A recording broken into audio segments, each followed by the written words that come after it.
La maison Tasset a ouvert en 2000.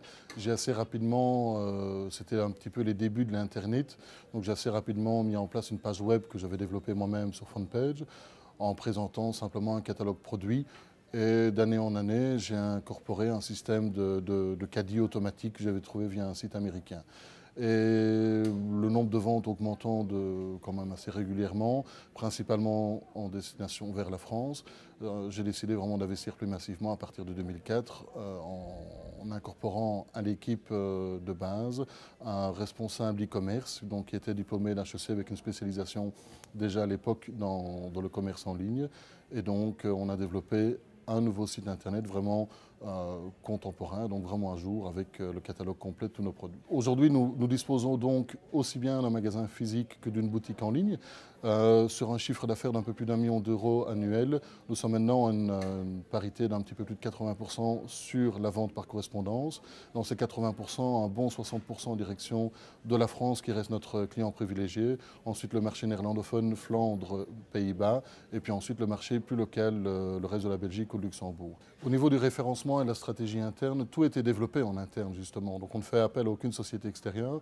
Donc ça va être évidemment une optimisation au niveau du site internet pour faciliter autant qu'on puisse le savoir, la recherche sur les moteurs de recherche. Ça va être ensuite une intégration, par exemple, on a toute une série d'étapes, comme l'intégration des commentaires clients sur les produits, qu'on réinscrit. Donc là, on travaille avec un module extérieur de chez Shopzilla et on réinscrit les commentaires en dur pour produire du keyword simplement au niveau des produits. Ça va être un positionnement également via des comparateurs de prix, comme quel coût Shopzilla, comparons. Nous avons également un système de flux direct avec nos fournisseurs, avec la majorité de nos fournisseurs en tout cas, avec leur catalogue qui est également disponible en ligne.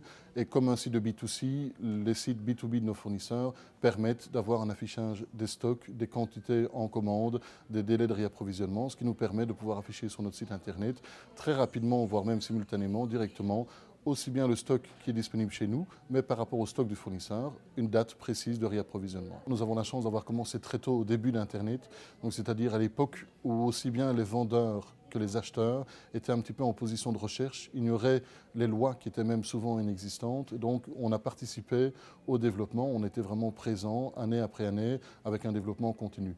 Quelqu'un qui voudrait évidemment commencer maintenant, la tâche serait beaucoup plus hardie.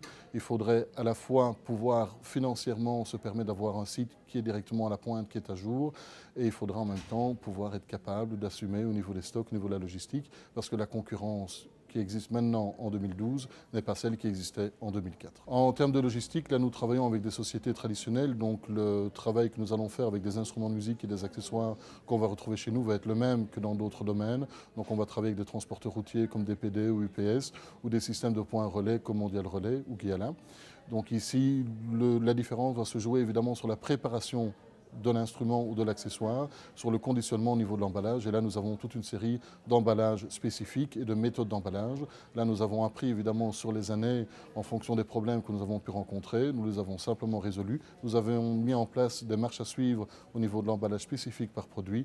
Et de nos jours, on ne rencontre plus aucun problème au niveau d'éventuels produits abîmés durant le transport. C'est quelque chose d'extrêmement rare.